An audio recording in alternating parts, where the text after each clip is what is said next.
शक्तिमती माता बहनों, जिस प्रकार से राम मंदिर का पूर्ण इतिहास हमारे विजनरी भाई साहब ने विस्तार से बताया और आप सभी इस बात से विदित हैं कि अब वहाँ पर भव्य जो है राम मंदिर का निर्माण करना है।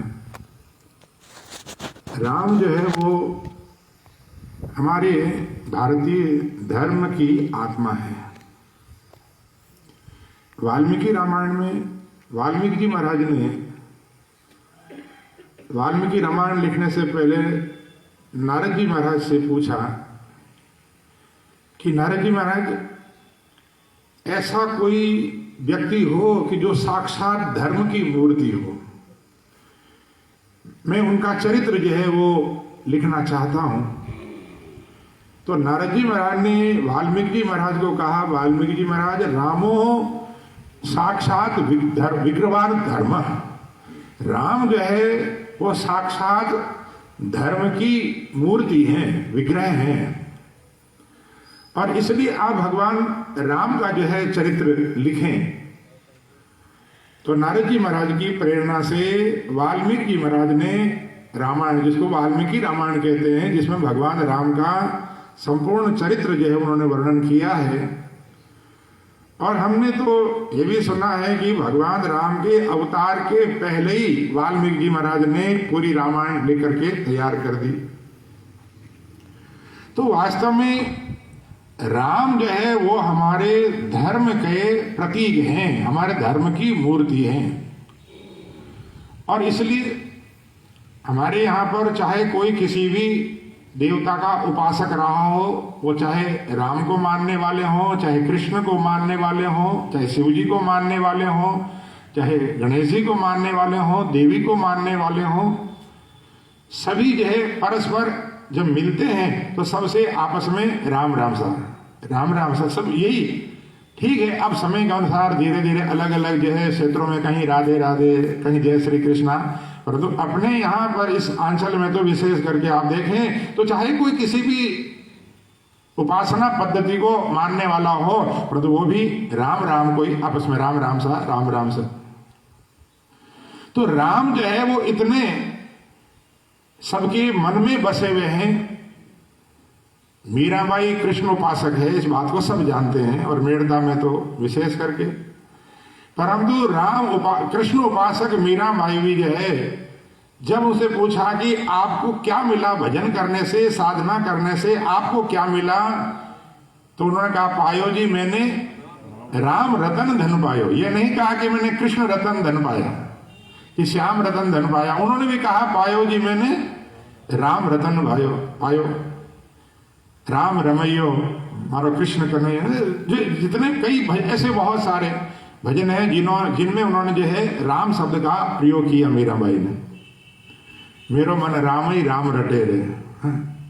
तो राम जो है वो ये समझ लो कि जैसे सारे देवताओं का भी प्रतीक है। भगवान राम के नाम में जैसे सारे देवता समा गए हों। हमारे संत तो यहां तक भी कहते हैं भैया कि जब हमारा किसी का शरीर छूट जाता है और जब उसको ले जाते हैं तभी राम नाम का ही उच्चारण करते हैं सब, राम नाम सत्य का उच्चारण। तो राम जो शब्द है वो मानो भगवान का ही प्रतीक है, धर्म का प्रतीक है। और इसलिए राम जो है वो हमारे धर्म के स्वरूप हैं।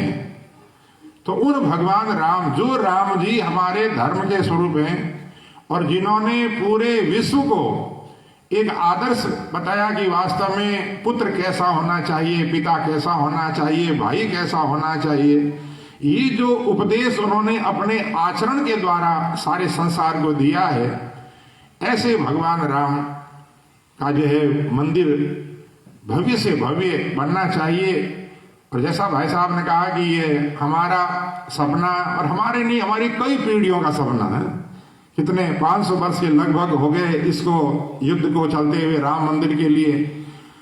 और ऐसे एक नहीं, हमारे अनेक जो है मंदिरों को तोड़ा गया और उनकी जगह पर जो है उन्होंने अलग अलग अपने जो है मस्जिदों को खड़ा किया, हजारों की संख्या में, 30,000 40,000 की संख्या में।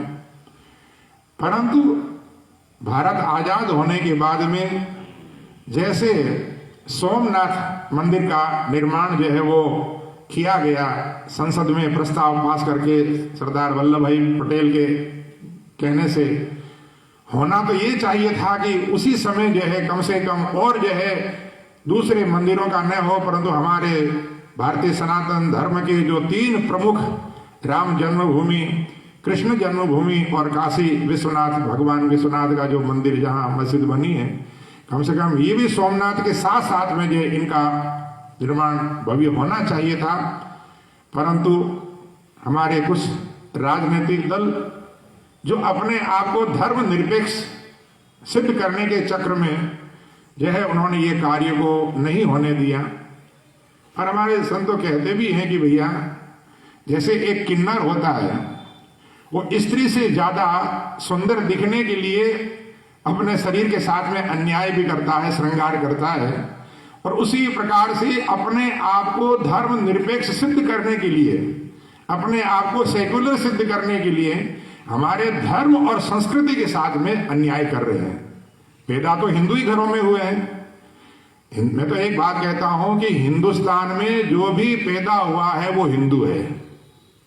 उपासना पद्धति उसकी चाहे कोई भी हो, चाहे इस्लाम हो, चाहे क्रिश्चन हो, चाहे बौद्ध हो, सिख बौद्ध जैन, ये तो हमारे सनातन धर्म के ही अंग हैं। परंतु अब जो है ये जो अल्पसंख्यक का लोभ दिया गया और उसके नाते से इनको सिखों को, जैनियों को, बौद्धों को जो है हिंदू धर्म से अलग जो है दिखाया जा रहा है। ठीक है, समय का लाभ लेने के लिए भले, परंतु है तो हमारे सनातन धर्म के ही अंग है। और इसलिए मैं तो ये कहता हूं कि जो है हिंदुस्तान में जो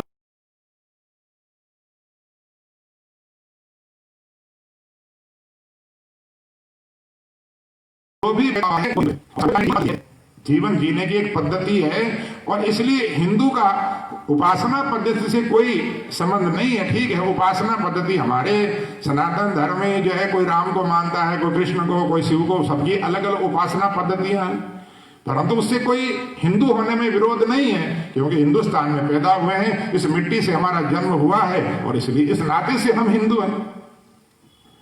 तो इस नाते से होना तो ये चाहिए था कि चाहे इस्लाम के मानने वाले हों, उनको भी मन से तो वो भी जानते हैं कि ये जो जन्मभूमि है, राम जन्मभूमि, कृष्ण जन्मभूमि, काशी विश्वनाथ, यहाँ पहले कोई मस्जिद नहीं थी, बाद में बनाई गई।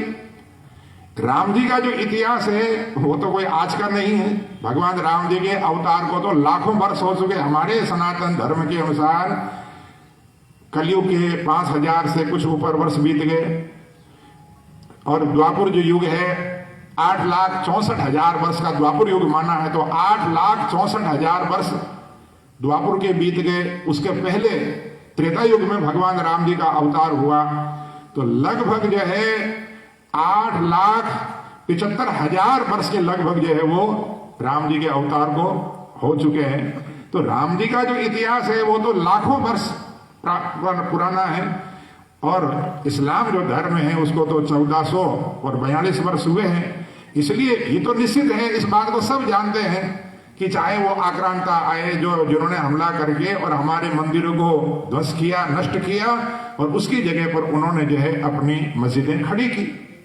तो होना तो ये चाहिए था कि इस्लाम धर्म के मानने वाले भी इस बात को स्वीकार करते कि जिन आक्रांताओं ने यह कार्य किया है उसको सुधारना चाहिए, क्योंकि राम, कृष्ण और शिव ये तो हमारे 3 प्रमुख देवता हैं, और इनकी जो है जो जन्मभूमि है वहां पर तो भगवान राम का, कृष्ण का, शिव जी का ही विशाल मंदिर होना चाहिए। परंतु दुर्भाग्य से हमारे जो हिंदुओं के अंदर ही धर्मनिरपेक्ष अपने आप को सिद्ध करने वाले लोग जो है वो राजनीति करने लगे, और आज भी कर रहे हैं। यद्यपि न्यायालय का, सर्वोच्च न्यायालय का निर्णय हो चुका है कि सारी भूमि जो है राम जी की है और वहां राम मंदिर बनना चाहिए, उसके बाद में भी जो है बड़ा दुख होता है कि जो है हिंदू घर में पैदा होकर के और फिर वो भी जो है राजनीति के चक्र में, अपने आप को धर्म निरपेक्ष सिद्ध करने के चक्र में जो है वो इसका विरोध अभी भी कर रहे हैं। परंतु देखो, भगवान का जो कार्य होता है वो भगवान स्वयं करते हैं, वो हमारे हृदय में आकर के विराजमान होते हैं। जैसा भी भाई साहब ने कहा नहीं कि जिस समय 92 में 6 दिसंबर को यही निर्णय लिया गया था कि जो है केवल सांकेतिक कार्य किया जाएगा सेवा। परंतु भगवान राम जी की जो इच्छा कुछ और थी, और वो भगवान राम उन कार्यकर्ताओं के हृदय में आकर के विराजमान हो गए और उन्होंने कहा कि मेरा आदेश है कि तुम तो इसको ध्वस्त कर दो, बेटा उसको जड़ से खत्म करो, ये झगड़े की जड़ ही खत्म हो जाए तभी मंदिर बनेगा।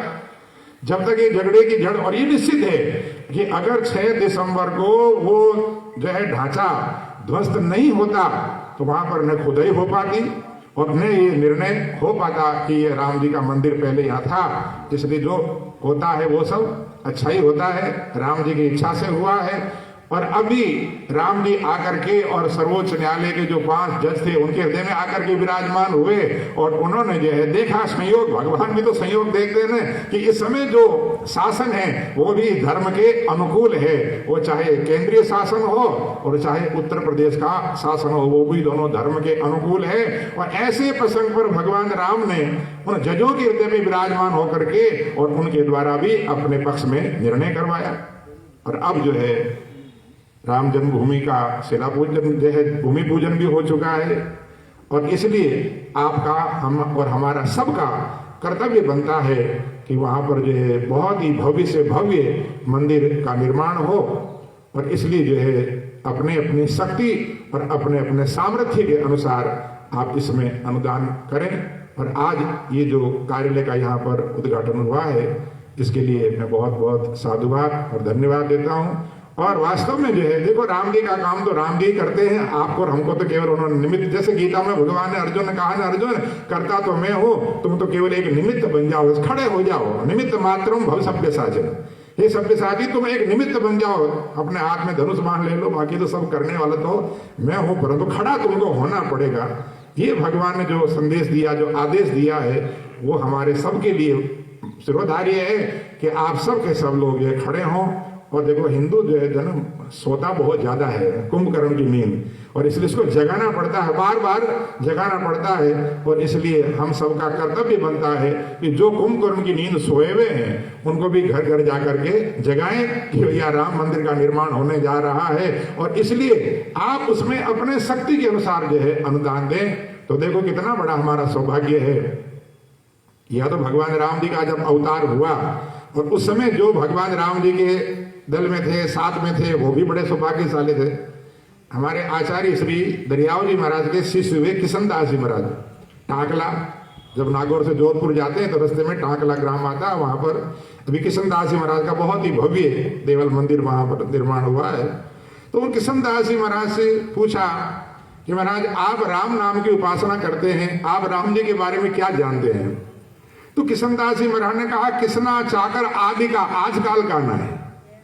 बोले मैं कोई आजकल का चाकर नहीं हूं, सेवक नहीं हूं, किसना चाकर आदि का आजकाल का नाय। और रामचंद्र लंका चढ़िया तब भी किसनो दल के माए। बोले राम जी ने जब लंका पर चढ़ाई की उस समय किशन दास भी भगवान राम जी के दल में था, यानी कोई न कोई वानर के रूप में थे, तो वहां भी दल में थे। तो हमको लगता है कि शायद हम भी कहीं न कहीं उस समय भी जरूर रहे होंगे राम जी के दल में, चाहे किसी भी रूप में रहे हो। और आज हमारा सौभाग्य है कि उन राम जी का भव्य मंदिर हमारी आंखों के सामने निर्माण होने जा रहा है। और इसलिए जो भी उसमें अपनी सेवा देंगे, जैसे वो गिलेरी का उदाहरण आता है ना, वो थोड़ी थोड़ी मिट्टी, हनुमान जी ने कहा कि तो इस मिट्टी से क्या होगा?